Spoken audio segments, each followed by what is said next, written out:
ሰላም ጤና ይስጥልኝ እንደምንቆያችሁ ውድ አድማጮቻችን ይህ ፋስ ስፖርት ዩብ ነው። ቼልሲን የተመለከቱ ወቅታዊና አዳዲስ መረጃዎችን አጠራ አድርጌ የማቀርብላችሁ ይሆናል። እስከ መጨረሻው አብራችሁን ቆዩ። ቼልሲ ፉትቦል ክለብ የበርንማውዙን አስደናቂ አማካይ ተጫዋች አሌክስ ስኮትን ለማስፈረም የሚያደርገውን እንቅስቃሴ አጠናክሮ ቀጥሏል። ከዚህ በፊት 64 ሚሊዮን ፓውንድ አቅርቦ በበርንማውዝ ኃላፊዎች ሪጀክት የተደረገበት ቼልሲ አሁንም አዲስ ዋጋ በማቅረብ ልጁን ለማስፈረም ጥረት እያደረገ እንደሆነ እየተዘገበ ይገኛል። አርሰናል፣ ሊቨርፑል እንደዚሁም ሌሎች ታላላቅ ክለቦች የዚህ ልጅ ፈላጊ ሆነዋል። የዚህን ተጫዋች ዝውውር በተመለከተ የማጋራችሁን መረጃ በቅድሚያ እንመለከታለን። ቼልሲ የአሜሪካዊውን የመስመር ተጫዋች ቤንጂ ፍላወርሰንን ማስፈረሙን ይፋ አድርጓል።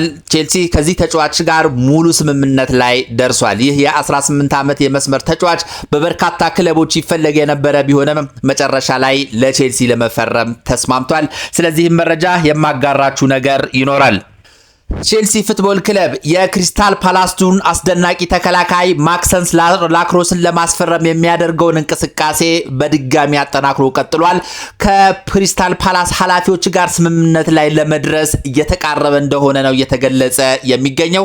አርሰናልም እንደዚሁ የዚህ ተጫዋች ፈላጊ ሆኖ ከቼልሲ ጋር ትንቅንቅ ውስጥ ገብቷል። ስለ ማክሰንስ ላክሮስ ዝውውርም እንደዚሁ የማጋራችሁ መረጃ ይኖራል። የቼልሲው አዲሱ አስደናቂ ፈራሚ ሞርጋን ሮጀርስ ቼልሲ የለንደኑ ሀያል ክለብ ነው፣ ለንደን ላይ የማቀው ትልቁ ክለብ ቼልሲ ብቻ ነው የሚል ሐሳብ መስጠቱን ተከትሎ በርካታ ውዝግቦች እየተነሱ ይገኛሉ። በተለይ የአርሰናል ደጋፊዎች በጣም ልጁ ላይ ቁጣቸውን እያሰሙ ይገኛል። ለመሆኑ ሞርጋን ሮጀርስ ይህንን ያለበት ምክንያት ምንድነው የሚለውን ጉዳይ እንመለከታለን።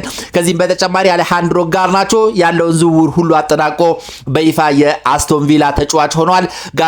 ጋርናቾን በተመለከተ እንደዚሁ እየተሰሙ ያሉ አንዳንድ መረጃዎችን የማጋራችሁ ይሆናል። እነዚህንና ሌሎች ቼልሲን የተመለከቱ መረጃዎችን እንደየቅደም ተከተላቸው የማጋራችሁ ይሆናል። እስከ መጨረሻው አብራችሁን ቆዩ።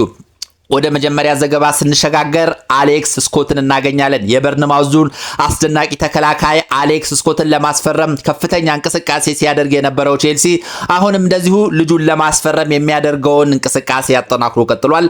ከዚህ በፊት ለበርንማውዝ 64 ሚሊዮን ፓውንድ አቅርቦ የነበረ ቢሆንም የበርንማውዝ ኃላፊዎች ግን ብሩ በቂ አይደለም በማለት ሪጀክት እንዳደረጉት ይታወቃል። ቼልሲም የዝውውር ሂደቱን በማጠናከር አሁን አዲስ የዋጋ ለማቅረብ እየተዘጋጀ እንደሆነ ነው የተገለጸው። ቼልሲ ለዚህ ተጫዋች እስከ 80 ሚሊዮን ፓውንድ ያህል ለማቅረብ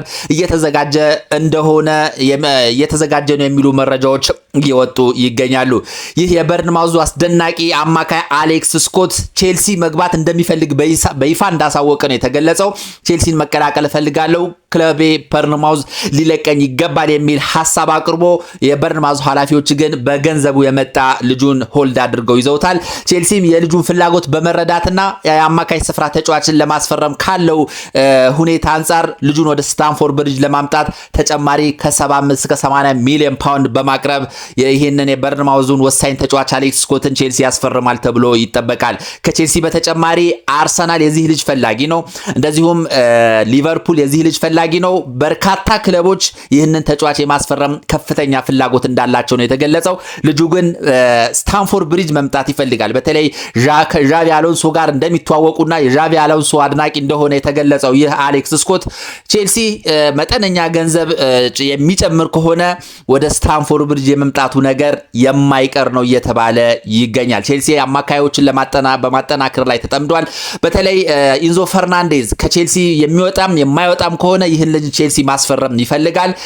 ይህ ተጫዋች ደግሞ ወደ ቼልሲ የሚመጣ ከሆነ የኢንዞ ፈርናንዴዝ ነገር አስቸጋሪ ሊሆን ይችላል። ቼልሲ በ120 ሚሊዮን ፓውንድ የሚከፍል የትኛውም ክለብ ካለ አይኑን ሳያሽ ነው ሌላ ክለብ ይሸጠዋል ተብሎ ይጠበቃል። ምክንያቱም ይህ አስደናቂ የበርንማውዝ ተጫዋች አሌክስ ስኮት በትክክል የኢንዞ ፈርናንዴዝን ቦታ የሚተካበት እድል ከፍተኛ ነው። ወደ ሌላኛው ዘገባ ስንሸጋገር ማክሰንስ ላክሮስን የተመለከተ ዘገባ እናገኛለን። ቼልሲ የክሪስታል ፓላሱን አስደናቂ ተከላካይ ማክሰንስ ላክሮስን ለማስፈረም የሚያደርገውን እንቅስቃሴ አጠናክሮ ቀጥሎ አሁን ላይ ከክሪስታል ፓላስ ኃላፊዎች ጋር ስምምነት ላይ ለመድረስ ከጫፍ እንደደረሱ ነው እየተዘገበ የሚገኘው። ኒውካስትሎች ለዚህ ተጫዋች ቅድሚያ ከጠየቁት 47 ሚሊዮን ፓውንድ ወደ 54 እና 55 ሚሊዮን ፓውንድ ከፍ አድርገውታል። አርሰናል እንደዚሁ የዚህ ልጅ ፈላጊ ነው። ቼልሲም የተከላካይ ቦታውን ለማጠናከር በሚል እስከ 55 ሚሊዮን ፓውንድ በመክፈል ከዚህ ይህን ልጅን ወደ ስታንፎርድ ብሪጅ ለማምጣት ኦልሞስት ከጫፍ እንደደረሰና በዚህ ሳምንት ሂር ዊጎ ሊባል የሚችልበት እድል ከፍተኛ እንደሆነ ነው እየተገለጸ የሚገኘው። ቼልሲ ቀደም ብሎ ከዚህ ተጫዋች ጋር በጉል ጉዳዮች ዙሪያ ላይ በጥቅማ ጥቅም ዙሪያ ላይ ስምምነት ላይ ደርሷል። አሁን የሚቀረው ከክሪስታል ፓላስ ጋር ያለውን ጉዳይ መጨረስ ብቻ ነው። ቼልሲም እስከ 55 ሚሊዮን ፓውንድ ለመክፈል ፈቃደኛ በመሆኑ የዚህ ልጅ ዝውውር በዚህ ሳምንት የሚጠናቀቅበት እድል ከፍተኛ እንደሆነ ነው የተገለጸው። ለዚህ ልጅም ዝውውር ዣቪ አሎንሶ አስደናቂ የማግባባት ስራ እየሰራ እንደሆነ ነው እየተገለጸ የሚገኘው። ዣቪ አሎንሶ ሁሉንም ኃላፊነቶች ሰጥተውት እንግዲህ ሙሉ ነፃነት ተሰጥቶት የፈለገውን ተጫዋች የማስፈረም እንቅስቃሴ ላይ ይገኛል። ቼልሲ እስከ 300 ሚሊዮን ፓውንድ ያህል እንደመደበለት ነው የተገለጸው። ያዋጣኛል የሚሏቸውን ተጫዋቾች ወደ ስታንፎርድ ብሪጅ እያመጣ የሚገኘው ዣቪ አሎንሶ በሚቀጥለው ዓመት ከቼልሲ ጋር አስደናቂ ጊዜ ያሳልፋል ተብሎ ይጠበቃል።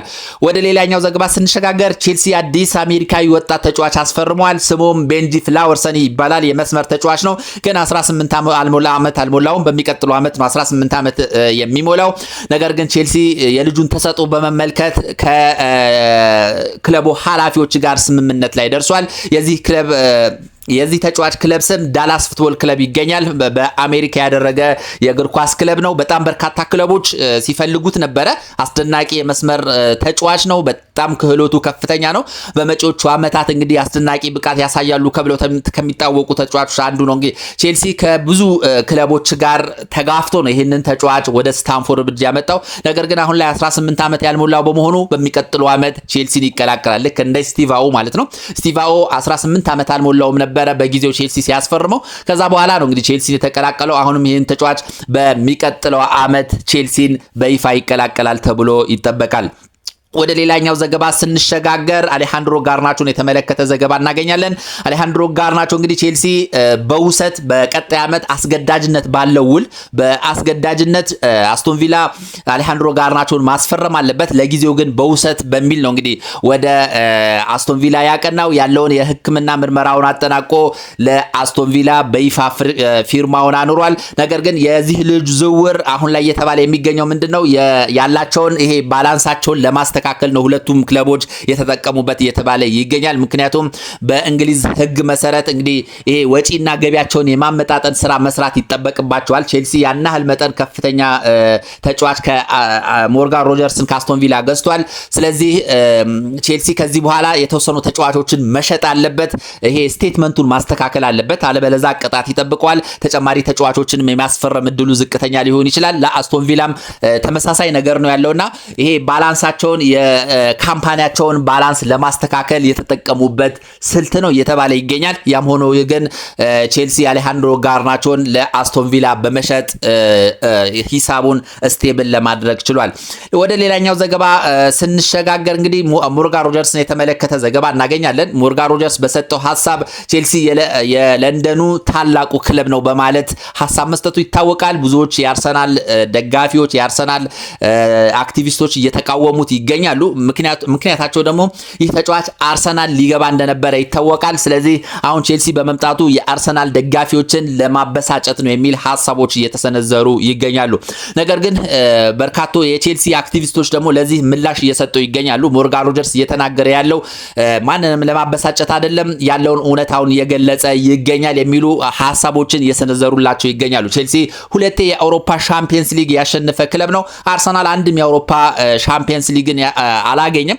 ስለዚህ የአውሮፓ ሻምፒየንስ ሊግን ሳታሸንፍ የለንደኑ ሀያል ክለብ መሆን አትችልም የሚሉ ሀሳቦች እየተሰነዘሩ ይገኛሉ። ሞርጋን ሮጀርስ አርሰናል ደጋፊዎችን ለማናደድ ብቻ ሳይሆን ከልጅነቴ ጀምሮ ቼልሲ በጣም የምወደው የሚመቸኝ ክለብ ነው ሲል ሀሳቡን ሰጥቷል። እንደዚሁም አርሰናል እየጠየቀው በነበረበት ሰዓት ነው እንግዲህ የአርሰናልን ጥያቄ ሪጀክት አድርጎ ቼልሲን የተቀላቀለው። ይህ ተጫዋች እንግዲህ ለቼልሲ ምን ያህል ፍላጎት እንዳለው የሚያሳይ ነው። ቼልሲ የአውሮፓ ሻምፒየንስ ሊግ አይሳተፍም። ነገር ግን የማይሳተፍ ቢሆንም እንኳ ከአርሰናል ቼልሲ ይሻለኛል ብሎ ቼልሲን መቀላቀሉ ልጁ ምን ያህል ለቼልሲ ፍቅር እንዳለው የሚያሳይ ነው የሚሉ ሐሳቦች እየተሰነዘሩ ይገኛሉ። ያም ሆነ ይህ እንግዲህ የሞርጋን ሮጀርስ ሐሳብ አነጋጋሪነቱ እንደቀጠለ ይገኛል። እንግዲህ በአጠቃላይ ቼልሲን በተመለከተ የተሰሙ ዋና ዋና መረጃዎች እነዚህ ናቸው። ስለነበረን ቆይታ እጅግ አድርጌ አመሰግናለሁ። መልካም ጊዜ